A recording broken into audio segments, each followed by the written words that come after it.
The day my uncle tried to steal the house my father built for our family was the same day he unknowingly destroyed his own life. He thought my mom was weak. He thought two grieving women would be easy to manipulate. And for a moment, it almost worked. But what he didn't realize was that the same house he was trying to steal would become the reason he lost everything. Before we get into this story, if you've ever been betrayed by someone you trusted, especially family, go ahead and hit that like button, subscribe to the channel, and let me know in the comments. Do you believe family should always be forgiven, or are some betrayals simply unforgivable? Because what happened to my family proved something shocking. Sometimes the people who hurt you the most aren't strangers. They're the ones sitting at your own kitchen table. My name is Emily, and for most of my life it was just me and my mom. We lived in a small house in Ohio. Nothing fancy, nothing modern. The kitchen tiles were cracked.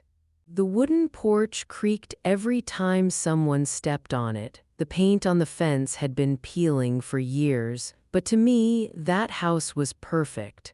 Because every memory of my childhood lived inside those walls. My dad had built half of it himself. I still remember being 8 years old, sitting on the living room floor while he painted the walls. He was terrible at painting straight lines. My mom used to stand in the doorway laughing while he tried to fix the crooked edges with a tiny brush. He'd shake his head and say, "Hey, perfection is overrated." That house wasn't just wood and bricks, it was birthdays, Christmas mornings, late-night family dinners. It was home, but everything changed the year my dad died. The silence that filled the house afterward was unbearable. Every room suddenly felt bigger, colder, empty. My mom changed almost overnight. She had always been strong, but now she had to carry the entire weight of life alone. Mortgage, bills, work, raising me. She started working 2 jobs. Sometimes she'd leave the house before sunrise. Other nights she wouldn't come home until nearly midnight. I'd hear the front door open quietly, her footsteps slow, exhausted. But she never complained, not once. She just kept going for me, for us. And that's when something strange started happening. People who barely spoke to us before suddenly started showing up. One of them was my Uncle Mark. My dad's older brother. When my dad was alive, Uncle Mark barely visited, maybe once a year during holidays. But after the funeral, he started appearing constantly. At first, it seemed like he was just trying to help. He brought groceries. He asked my mom how she was doing. His daughter Jessica came with him sometimes. She'd hug my mom and say things like, "Don't worry, Aunt Linda, we're family, we'll take care of you." And my mom believed them. Because that's what family is supposed to do, right? Support each other, help each other. But something about Uncle Mark started bothering me. At first, it was small things, subtle things. The way his eyes wandered around the house whenever he visited, like he was inspecting something. The way he'd walk through each room slowly, looking at the walls, the windows, the backyard, and then the questions started. But they weren't about how we were doing, they were about the house. How much is the mortgage? Did your husband leave any paperwork? Who handles the property now? The tone of his voice wasn't caring, it felt calculated. Like he was gathering information. One evening I looked out the window and saw him standing outside near the driveway, just staring at the house, hands on his hips, studying it, like a real estate agent evaluating a property. That's when the feeling in my stomach started growing. Something wasn't right, but the moment everything truly changed happened about 2 months later. One evening, Uncle Mark arrived carrying a thick folder. He walked into the kitchen and sat down like he was about to host a business meeting.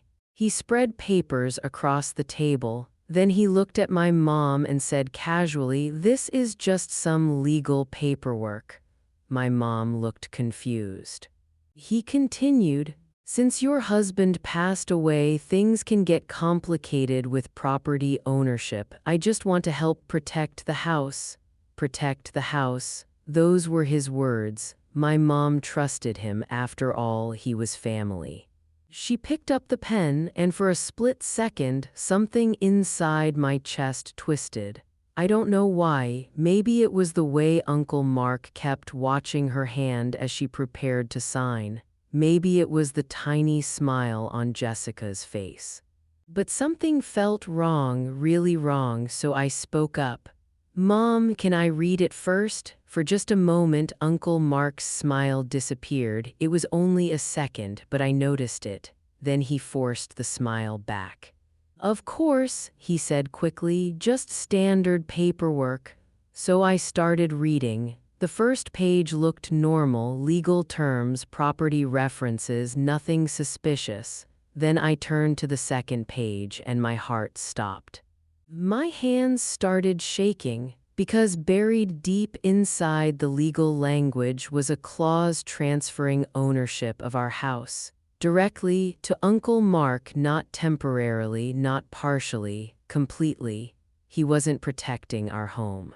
He was stealing it. I looked up slowly. My uncle was staring right at me, waiting, watching. I placed the papers down carefully. Then I said quietly, "Mom, don't sign this." The room went silent. My mom looked at me, confused. "Why?" I turned the document toward her and pointed at the paragraph. She started reading, slowly, and then something changed in her face. Not panic, not tears, something colder, controlled. She gently placed the pen on the table.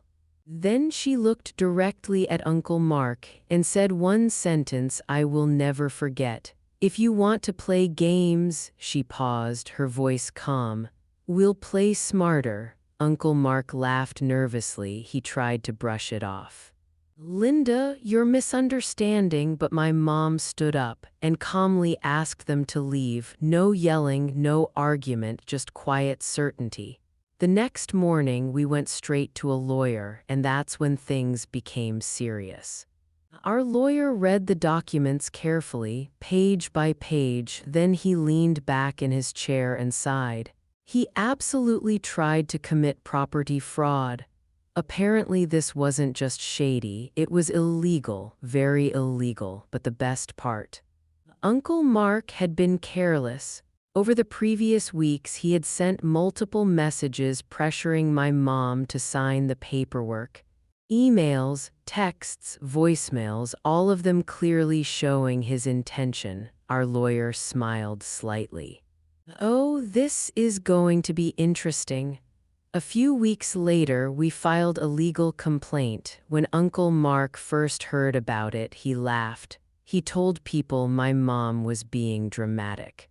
That we were just emotional women trying to cause problems. He thought we wouldn't stand a chance in court. But then the hearing arrived, and suddenly things weren't so funny anymore. Our lawyer presented everything. The contract. The hidden clause, the messages where Uncle Mark pressured my mom to sign before speaking to anyone. The courtroom was silent. I'll never forget the moment the judge finished reading everything. He looked directly at my uncle. And his expression hardened. Within minutes, the ruling was clear, case closed. Uncle Mark lost completely, but it didn't end there. The court ordered him to pay financial penalties for attempted fraud. Jessica looked like she wanted to disappear into the floor. And Uncle Mark, the man who walked into court so confident, looked like someone had pulled the ground out from under him. But the real consequences came later. Because court records are public, and Uncle Mark owned a small local business, when people in the community discovered he tried to scam his own widowed sister-in-law out of her home, his reputation collapsed. Customers stopped coming. Business partners backed away. Within months, his business was gone. The same man who tried to steal our home lost everything, and the day we walked out of that courtroom, my mom took a deep breath. She looked at our lawyer, then at me. And for the first time since my dad died, she smiled. A real smile. Then she said something I'll never forget. Never underestimate a mother protecting her family. That moment taught me something powerful. My mom never screamed. She never threatened, she never tried to destroy him. She simply told the truth. And sometimes the truth is the most devastating weapon of all, because lies eventually collapse, but truth always stands. If this story shocked you, make sure to like the video and subscribe for more insane Reddit revenge stories.